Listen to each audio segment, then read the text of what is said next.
Good morning, everybody. Mike Vacchi, Princetontrader.com, here with your Thursday morning market webcast. Okay, so we talked yesterday about the band ride likely being over and heading down to test the 9-day.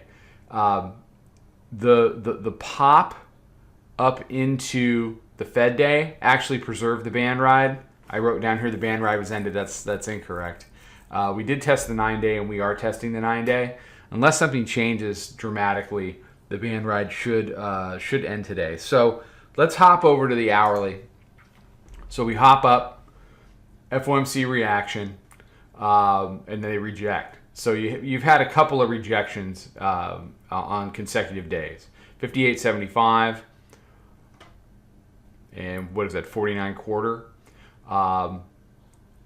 You had a low here. What's more interesting to me is that you've now made a lower low during the course of Globex, 17 versus 15. And if you get enough of a bleed down, it opens up down here. Weekly pivot 28.0275. The mid band has been fairly well-behaved resistance all the way through. And the reality is this is the bear's leg to kind of screw up. And we've seen this many, many times over the course of the years. It's a situation where the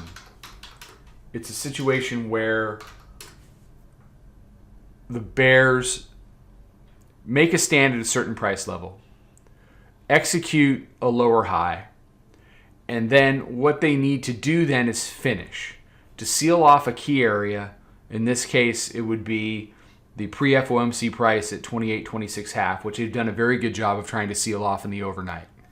But the bigger area would be to seal off and to break the weekly pivot. You've got 2 days that are potentially directional days in the market, okay? I've talked in the past about flipping the field. Back in December into January, when the bulls started to gain traction, it's because they flipped the field on the bears and turned the weekly pivot into something that they had to defend versus something they had to break down and break through and conquer, okay? Right now for the bears, the weekly pivot every week is underneath them. It's underneath them significantly. It's been as much as 56 handles underneath them at various portions of the week. We came into the week with it basically being 25 to 30 handles underneath them. The only way they're going to fix that on a week-to-week basis is to break the weekly pivot and turn it so that when we open a week, the weekly pivot is above them. Then all they need to do is defend it. Bulls need to reach for it. That's how you wrestle short-term tape control away from one side and give it to the other. And until the bears can figure that out, then ultimately these dips are still going to get bought and we're going to bleed to the upside.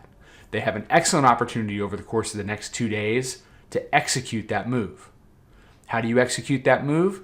2 directional down days. They're already starting one so that we close comfortably below 28.0275, the weekly pivot. If they can do that, then with a 58.75 high from the prior week, that is enough price for the weekly pivot to open above where we're going to open Sunday night into Monday. So then what do the bears need to do? They just need to defend that area. It's a lot easier to defend than it is to try to conquer it, and that's what we have to see them try to do in the next 2 days. So that's what I'm going to be watching out for. Big day yesterday, about 25 handles. We're at about 55 for the week. So, we are in weak protection mode, but I want to take advantage of whatever moves the market has, but we don't need to be running around chasing performance. That part of the week is done. All right, everybody have a good one. Join us at 9:20 for the Instagram hit. Take care, trade them well. Talk to you soon. Follow us over on Twitter, Instagram, and Snapchat at Princeton Trader. Check us out on Facebook and join us for a free trial at www.princetontrader.com. Trade them well.